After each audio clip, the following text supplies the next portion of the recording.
up so tough to the people who have loaned him money. All right, I'd like to turn to our next segment now.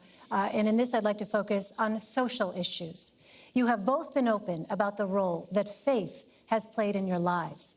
Can you discuss in detail a time when you struggled to balance your personal faith and a public policy position? Senator King. Yeah, that's an easy one for me, Elaine. It's an easy one. I'm really fortunate. I grew up in a wonderful household with great Irish Catholic parents. My mom and dad are sitting right here. I was educated by Jesuits at Rockhurst High School in Kansas City, my 40th reunions in 10 days. And I worked with Jesuit missionaries in Honduras now nearly 35 years ago, and they were the heroes of my life. I try to practice my religion in a very devout way and follow the teachings of my church in my own personal life. But I don't believe in this nation, a First Amendment nation, where we don't raise any religion over the other and we allow people to worship as they please, that the doctrines of any one religion should be mandated for everyone. For me, the hardest struggle in my faith life was the Catholic Church is against the death penalty, and so am I. But I was governor of a state, and the state law said that there was a death penalty for crimes if the jury determined them to be heinous. And so I had to grapple with that. When I was running for governor, I was attacked pretty strongly because of my position on the death penalty. But I looked the voters of Virginia in the eye and said, look, this is my religion. I'm not going to change my religious practice to get one vote, but I know how to take an oath and uphold the law. And if you elect me, I will uphold the law. And I was elected, and I did. It was very, very difficult to allow executions to go forward, but in circumstances where I didn't feel like there was a case for clemency, I told Virginia voters I would uphold the law, and I did. That was a real struggle, but I think it is really, really important that those of us who have deep faith lives don't feel like we can just substitute our own views for everybody else in society, regardless of their views. Governor Pence. Well, it's a wonderful question, and my Christian faith is at the very heart of who I am. I was also raised in a wonderful family of faith. It was church on Sunday morning and grace before dinner, but my Christian faith became real for me when I made a personal decision for Christ when I was a freshman in college. And I've tried to live that out, however imperfectly, every day of my life since. And with my wife at my side, we followed a calling into public service where we've tried to keep faith with the values that we cherish. And with regard to when I struggle, I appreciate and I have a great deal of respect for Senator Kane's sincere faith. I truly do. That's shared. But for me, I would tell you that for me, the sanctity of life proceeds out of the belief that ancient principle that where God says, before you were formed in the womb, I knew you. And so for my first time in public life, I've sought to stand with great compassion for the sanctity of life. The state of Indiana has also sought to make sure that we expand alternatives in healthcare counseling for women, non-abortion alternatives.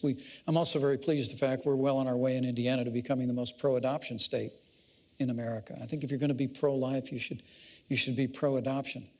But what I can't understand is with Hillary Clinton and now Senator Kane at her side, is to support a practice like partial birth abortion. I mean, to hold to the view, and I know, Senator Kane, you hold pro-life views personally, but the very idea that a child that is almost born into the world could still have their life taken from them is just anathema to me. And I can't conscience about a party that supports that. Or that I know you've historically opposed taxpayer funding of abortion, but Hillary Clinton wants to repeal the long-standing provision in the law where we said we wouldn't use taxpayer dollars to fund abortion. So for me, my faith informs my life. I try and spend a little time on my knees every day, but it all for me begins with cherishing the dignity, the worth, the value of every human life. Elaine, this is a fundamental question. A fundamental question. Hillary and I are both people out of religious backgrounds. Her Methodist church experience was really formative for her as a public servant. But we really feel like you should live fully and with enthusiasm the commands of your faith. but it is not the role of the public servant to mandate that for everybody else. So let's talk about abortion and choice. Let's talk about that. We support Roe versus Wade. We support the constitutional right of American women to consult their own conscience, their own supportive partner, their own minister, but then make their own decision about pregnancy. That's something we trust American women to do that. And we don't think that women should be punished, as Donald Trump said they should, for making the decision to have an abortion. Governor Pence wants to repeal Roe versus Wade. He said he wants to put it on the ash heap of history. And we have some young people in the audience who weren't even born when Roe was decided. This is pretty important. Before Roe versus Wade, states could pass criminal laws to do just that, to punish women if they made the choice to terminate a pregnancy. I think you should live your moral values.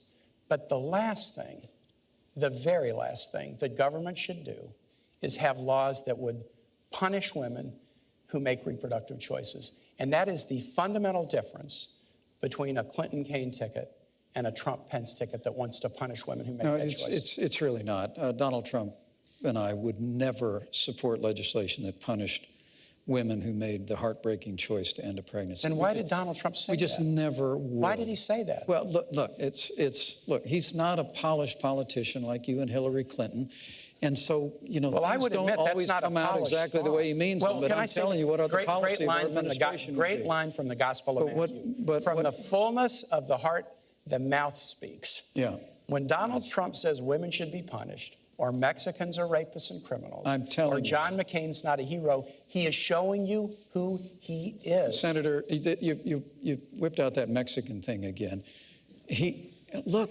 Can you defend it? There are criminal aliens in this country, Tim, who have come into this country illegally, who are perpetrating violence and taking American lives. You want to use a big tar brush against Mexicans? He also said, and many of them are good people. You keep leaving that out of your quote. And if you want me to go there, I'll go there. But there is a choice here, and it is a choice on life. I couldn't be more proud to be standing with Donald Trump, who's standing for the right to life. It's a principle that Senator Kaine, and I'm very gentle about this because I really do respect you, it's a principle that you embrace. And I've appreciated the fact that you've supported the Hyde Amendment, which bans the use of taxpayer funding for abortion in the past. But that's not Hillary Clinton's view. People need to understand we can come together as a nation. We can create a culture of life. More and more young people today are embracing life because we know we're better for it. We can, like Mother Teresa said at that famous National Prayer Breakfast. This is important. Let's welcome the children into our world. There are so many families around the country who can't have children. We could improve adoption so that families that can't have children can adopt more readily those children. Why don't you trust women to make this choice for themselves? We can encourage people to support life. Of course we can, but why don't you trust women? Why doesn't Donald Trump trust women to make this choice for themselves? That's what we ought to be doing in public life, living our lives of faith or motivation with enthusiasm and excitement, convincing each other, dialoguing with each other about important moral issues of the day. But on fundamental issues of morality, we should let women make their own decisions. Because a society can be judged by how it deals with its most vulnerable, the aged, the infirm, the disabled, and the unborn. I believe it with all my heart, and I couldn't be more proud to be standing with a pro-life candidate in Donald Trump. I do have one final question for you both tonight. It has been a divisive